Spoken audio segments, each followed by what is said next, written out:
मेरा नाम डॉक्टर फरहान अहमद है।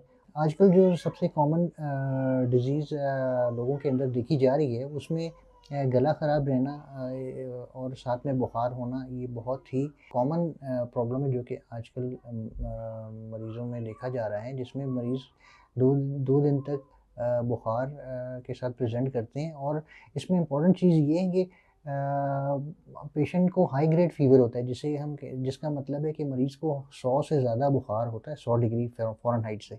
लेकिन मरीज़ का जब भी हमने टेस्ट करवाया तो उसमें एक वायरल इन्फेक्शन होती है, जो कि नॉर्मली वायरल इन्फेक्शन में इतना ज़्यादा बुखार नहीं होता।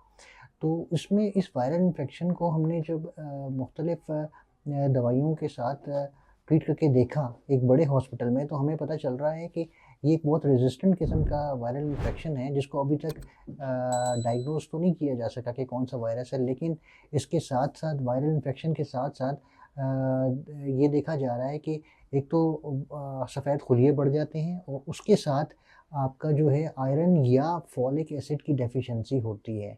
तो उसको ट्रीट करने के लिए बहुत ही कम दवाइयाँ हैं जो कि असरअंदाज़ हो रही हैं। और इसमें एक इम्पॉर्टेंट चीज़ ये कि कम्युनिकेबल है, यानी कि इवन बहुत अच्छे ईएनटी के डॉक्टर्स जो कि बहुत अरसे से ईएनटी में ओपीडी कर रहे हैं, उनको इम्यूनिटी, चूँकि हर्ड इम्यूनिटी मिल जाती है, तो उनको भी ये देखा गया है कि वो भी इसके साथ इनका भी उनको भी सिम्पटम्स डेवलप हो जाते हैं। तो इसमें मास्क का पहने रखना बहुत कॉमन है। और फिर भी अगर आपको 2 दिन एनाल्जेसिक्स या पैनाडोल और एंटी एलर्जिक्स लेने के बाद भी फ़र्क ना पड़े, तो आपको चाहिए कि आप ज़रूर हमारे पास आएँ। और एक तो बेसिक टेस्ट के बाद हम आपको इंशाल्लाह बहुत अच्छा इसका ट्रीटमेंट फ़राहम करेंगे।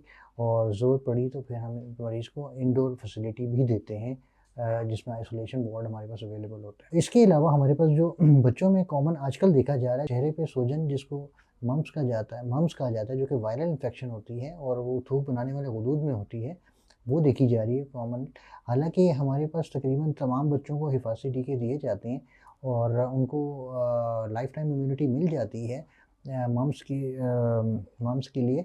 लेकिन फिर भी देखा जा रहा है कि आजकल बहुत से बच्चे जो कि मास्क वगैरह नहीं पहनते और स्कूल जाते हैं, तो उनको मम्प्स जो कि वायरल इन्फेक्शन है वो डेवलप हो जाती है और उसका इंक्यूबेशन पीरियड 7 टू 23 डेज़ होता है।